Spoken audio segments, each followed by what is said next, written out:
Debt. That was the word they weaponized first. Not hello. Not, we're sorry to show up unannounced. Just debt, heavy, cold, and dropped like a bomb on my kitchen table. My mom pushed a manila folder toward me. It's worse than we thought. We're in serious trouble, Riley. My dad stood behind her, arms crossed, eyes already angry. We need you to step up for the family. I glanced at the paperwork. It wasn't official, not at first glance. Just printouts of loan balances, interest rates, vague statements. Mom's voice cracked. The money's gone. The payments are months overdue. We could lose everything. You have a house, Riley. You can help. We need you to sell it, Dad added. You're not married, no kids. You can always get another place. I stared at them. This house wasn't a gift. It wasn't inherited or handed down. I bought it with income from my online store, every handmade product, every customer email, every 2 a.m. inventory night. Me. And now they wanted it. Mom sniffled. We wouldn't ask if it wasn't urgent. We've already taken a hit co-signing for your brother's dorm back then. We can't risk another collection on our name. There it was. The subtle dig. The reminder that they had helped me once, years ago, with $2,000 toward a college dorm I paid off within 6 months. Dad leaned forward. This store thing of yours, we don't blame you. You tried. But it wasn't enough. The timing, the taxes, whatever it was, we're not angry. We just need to fix it. They weren't asking. They were telling me I was the reason they were struggling. Your small business ruined our finances, Mom said flatly. Now fix it. I should have screamed. Should have flipped the table. Should have told them what I already knew. But instead, I just nodded. Calm. Cold. Okay, I said. Mom blinked. Okay, let's go to the bank. I'll sign whatever I need to. But we're doing it the right way, with a manager present. Everything on record. They agreed a little too eagerly. Because they thought they had me. They didn't know I'd spent the last 48 hours rebuilding this exact folder, not with assumptions, but with facts. They didn't know I'd already called the bank and verified the account number they so conveniently forgot. They didn't know I'd asked to speak to the loan officer who opened the file, or that he'd confirmed the truth over a recorded call. Because this debt wasn't mine. The balance wasn't tied to my name. The money wasn't used to cover any business taxes. And the loan had Ethan's signature on it. My brother. The golden boy.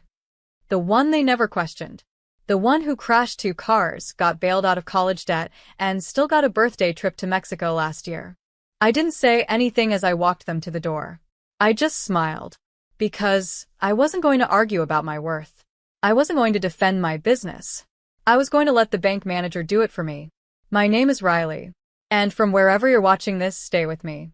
Because they came to take my house. But I came to take back the truth. And what they find out next will change everything. Being blamed wasn't new.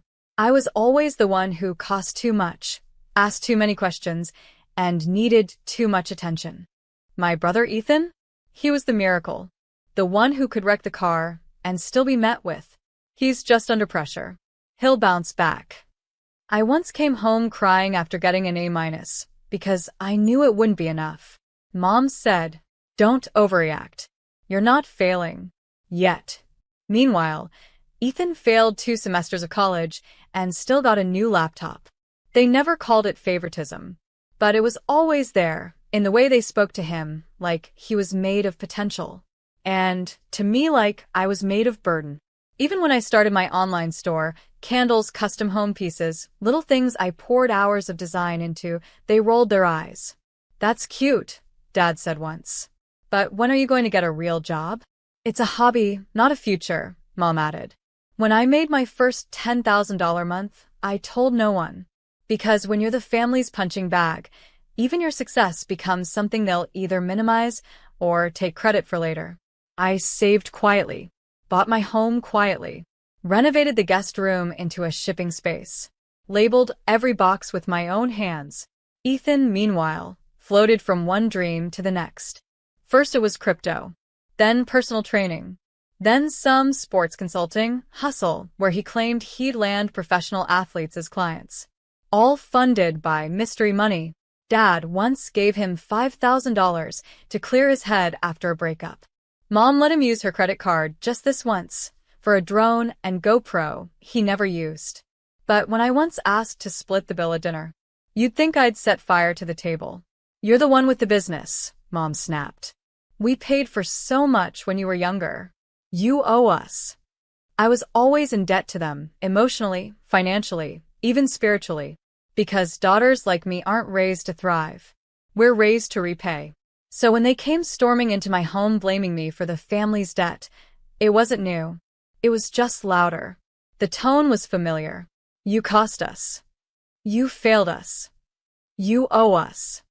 But this time, they messed up. Because while they assumed Ethan was spotless, I was already staring at his signature. I'd found the loan document 3 days earlier when I called the bank to verify the account. I wasn't even looking for a name. I just wanted the truth. And the bank manager hesitated before saying it. It was taken out last year. Under your parents' joint name, co-signed by Ethan Mercer. For a vehicle. Luxury class. A vehicle? Ethan told them he was driving a loaner from a sponsor. He lied. And that debt, the one they blamed on me, was the result of his sports car joyride. I didn't tell them yet, because they needed to walk into that bank feeling proud, ready to humble me, ready to crush me with paperwork and pressure and guilt. Let them walk in smug. I wanted the silence. I wanted the moment, because this time, they were going to hear the truth. Not from me. From their own damn son.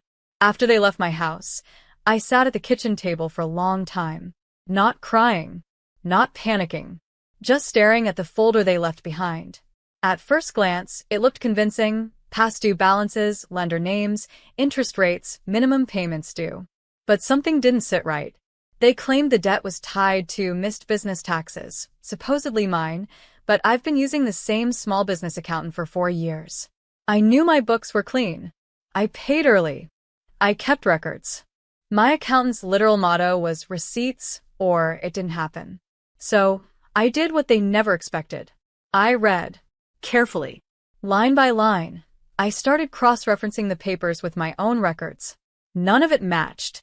The debt account wasn't under my EIN. The business name they listed wasn't even mine. It was a shell name I'd never seen. And then came the real tell. A reference number at the top of a loan summary. For digits I didn't recognize. I called my bank and gave them the number. Told them I was trying to verify a supposed lien on my business account.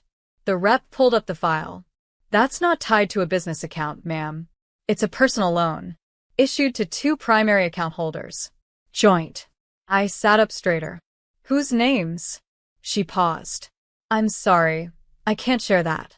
I asked to speak to a manager. She transferred me. He answered, older voice, calm tone. I told him the situation, that my parents were blaming me for a debt I knew wasn't mine. There was a long silence before he asked, Are you Riley Mercer? Yes. I can confirm this much. The loan was taken under your parents' name. It was co-signed. Not by you. I didn't breathe. Who co-signed it? I asked. He paused. Then, Ethan Mercer. Signed last June. I almost laughed. Of course it was June. That was when he posted a blurry Instagram story from inside a convertible, captioned, Manifesting what I deserve. I thanked the manager. Asked for a copy of the original paperwork. He agreed, said if I brought my ID and came in person, he'd walk me through the file. I scheduled the appointment for Monday. Then I called Ethan. No answer. So I did what every woman raised in gaslight land learns to do. I baited him. I sent a casual voice message. Hey, just saw Mom and Dad. They're saying I caused the family debt. I know that's not true, but if you know something I don't, now's the time to tell me. He responded with a voice note 5 minutes later. What he didn't know. I recorded the whole thing. Look, I didn't think it'd blow up like this. I needed the car to look successful, okay? The flipping thing didn't work out, but I had a plan. I was gonna pay it back. Mom and Dad never knew I used their names. But they'd be fine once it was done. Fine? They were about to lose their retirement account. And he thought they'd be fine. I saved the recording, backed it up twice, printed the transcript. Because when we walked into that bank, I wasn't just going to clear my name. I was going to return their guilt gift-wrapped in truth. The lobby was too quiet when we walked in. My mother looked polished, pearls, perfume, false pride. My dad looked serious, like a man ready to make a daughter feel small. I looked calm, because I wasn't here to argue. I was here to watch the floor fall out from under them. We were escorted into a private meeting room by Mr. Gilliam, the same manager I'd spoken to on the phone. He smiled politely at them. Mr. and Mrs. Mercer, thank you for coming. Ms. Mercer, let's get started. They nodded like they'd done this before. Like they were professionals, respectable, justified, the injured party. Mom placed the manila folder on the table like evidence in court. We're here because Riley agreed to assist with the loan payoff tied to her business. We just need the paperwork finalized to begin the house transfer process. I said nothing. Gilliam flipped open a much thicker, official folder from the bank side. He cleared his throat. There's been some confusion about the debt in question, and we want to clarify it. Mom smiled. Dad tapped his pen. Please, Dad said. Let's make this easy. Gilliam turned a page. Then another. And then, calmly, he slid one paper forward. This is the loan you're referring to. Balance, $82,900. Originally taken out in June of last year. He slid it closer to my parents. Signed by the primary account holders, Mr. and Mrs. Mercer. My parents nodded. And co-signed by. He flipped the page slowly. I watched the moment it hit. Their faces. Frozen. Pale. Ethan Mercer. Silence. Gilliam let the page sit there like a brick on the table. Ms. Mercer here is not attached to this loan in any way. There is no business name listed. No tax ID. This was not a business debt. It was a personal loan used for a vehicle, a high-end sports model, based on our underwriting notes. Mom's eyes widened. What? That's not possible. Dad leaned forward. You must be mistaken. Riley's business is the one that. No, Dad, I said quietly. You're mistaken. Ethan took out a loan using your names. You co-signed something you didn't understand. And you let me take the fall for it. They turned to me, mouths open, but I didn't stop. I reached into my bag and pulled out the final nail. And, just in case you need more proof, I pressed play on my phone. Ethan's voice filled the room. They never knew I used their names. But they'd be fine once it was done. Mom gasped. Dad looked like he'd been punched. I let the recording finish. Gilliam, still professional, folded his hands. Given this context, Ms. Mercer has no legal or financial responsibility to this loan. We strongly suggest you consult with your son and your attorney. I stood up. Calm. Unshaken. You came to make me your scapegoat again. You wanted me to sell my home, my life, to cover his mess. And you didn't even bother to check the paperwork. Mom's voice cracked. Riley, we didn't know. You didn't care. I walked out. They didn't follow. They couldn't. Because for once, the evidence spoke louder than their shame. And this time, I didn't have to lift a single finger to burn their house of lies down. I didn't hear from them for 2 days. Not a call. Not a text. Then on the third morning, I woke up to a frantic voicemail from my dad. It's Ethan. He says you ambushed him. What the hell are you trying to do? You didn't have to play that recording. We could have worked this out like a family. That word again. Family. A word they only pulled out when I was useful. I listened to it once, then deleted it. Because here's what they didn't understand. I wasn't trying to destroy Ethan. He'd already done that himself. All I did was let the truth breathe. Later that day, a friend sent me a screenshot from Ethan's private Instagram story, which, clearly, wasn't as private as he thought. It was a close-up of the sports car in question, a matte gray two-door coupe with vanity plates that read playoff. The caption? Guess who finally paid off his ride? #HustlerLife, #grindset. Posted 3 weeks ago. 3 weeks. Before my parents showed up at my house crying broke. Before they tried to rip my keys out of my hands to save a lie they didn't even know existed. That image went into my digital evidence folder. Not because I needed it for court, because it was mine. Proof that every time they looked me in the face and said, "You ruined us," they were protecting the real wrecking ball. And now? Their golden boy was radioactive. I heard through a mutual cousin that my parents finally confronted him, and it wasn't calm. Mom screamed. Dad threw a coffee mug. Ethan denied it at first, then tried to spin it. I did it for us. I was trying to elevate. It was gonna work. Then, like every coward does when backed into a corner, he blamed them. You should have read what you were signing. For once, the guilt didn't land on me. It landed where it belonged, squarely in the center of the house they built on illusion and convenience. Meanwhile, the bank had begun the collection process. The loan was too far gone. Their credit? Tanking. I got another voicemail from Mom. Her voice hoarse, unfamiliar. We were wrong. About all of it. About you. We should have asked questions. We should have looked harder. We didn't know. No, they didn't. Because they never bothered to know. They were too busy believing Ethan's smoke while trying to suffocate my fire. But the damage wasn't just inside the house now. It was leaking. One of their friends, the chairwoman of the neighborhood board, found out about the debt. Apparently, she overheard part of the bank blow up while waiting for her appointment. By the end of the week, their shame was making the rounds.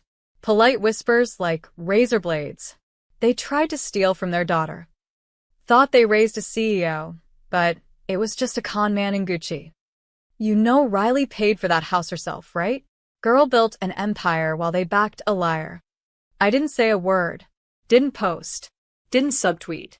Didn't gloat. Because I didn't need to. Their legacy was falling apart in real time. And for once, it had nothing to do with me. I thought Ethan would fight. Lie harder. Spin faster. Find some twisted way to make himself the victim, or worse, the hero. But when I saw him next, he looked hollow. It was at a family cookout. Not mine. I don't host those anymore. But a distant cousin invited me, not knowing the drama, just trying to be polite. I went curious. Not for revenge. For confirmation.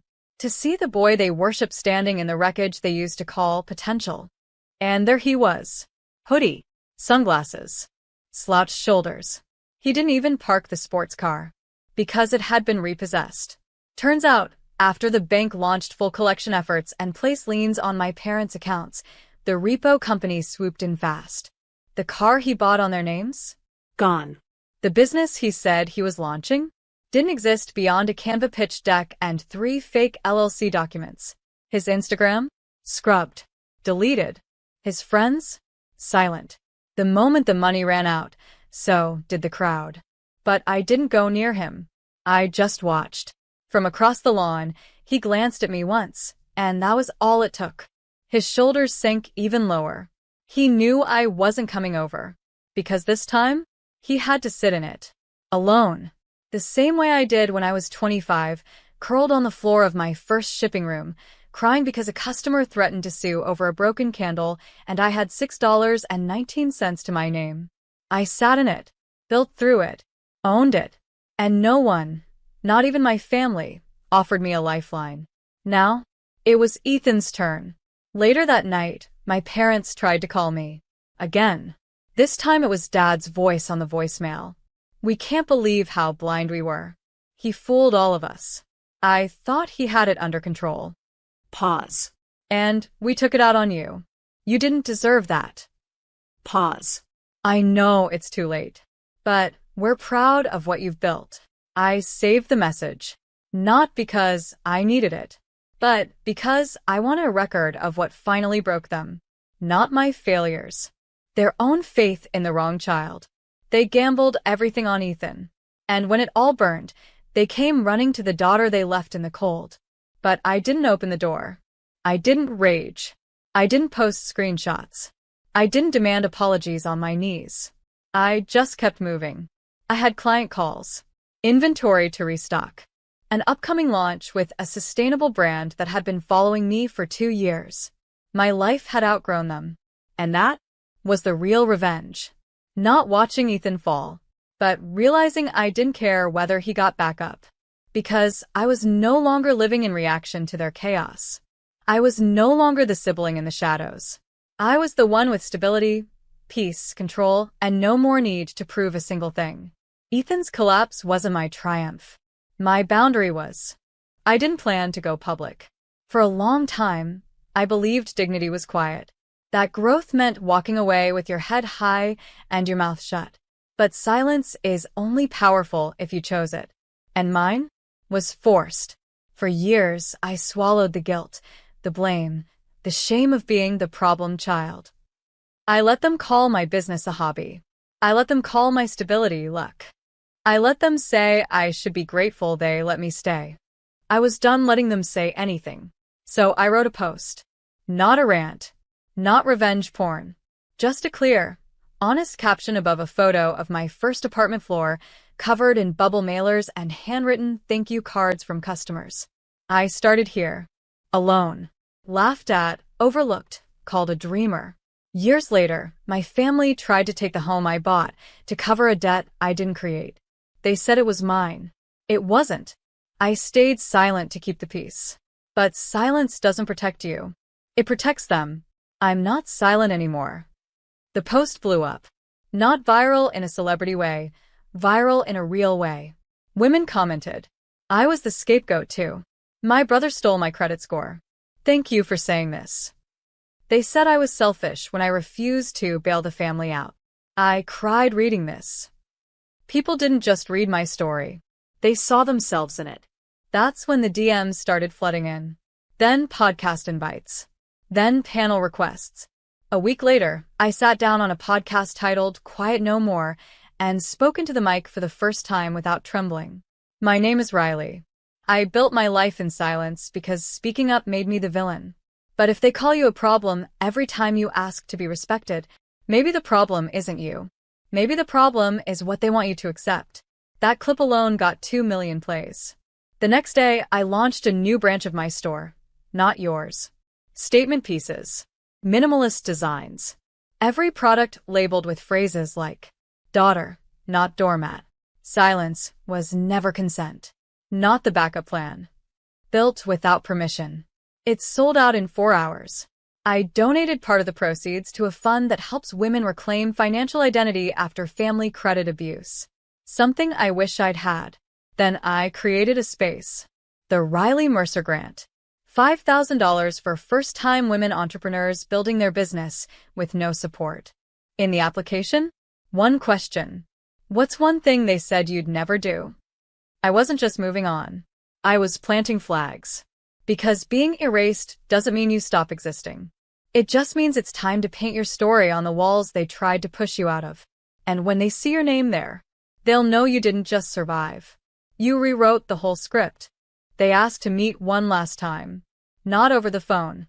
Not through voicemails. In person. We'd like to talk, my mom texted. Face to face. I hesitated. Not out of fear, but calculation. I didn't know them anything. But something in me said, let them see who you became. So I agreed. But not at my home. Not on their terms. I chose the location, my office. The headquarters of a business they once called a cute distraction. The space built on every late-night hustle, every doubted move, every ignored win. When they arrived, they looked nervous. Mom clutched her purse like it was armor. Dad looked older, smaller. Even Ethan came, hands in his pockets, face drawn tight. I offered no hugs, no smiles, just a seat. They sat.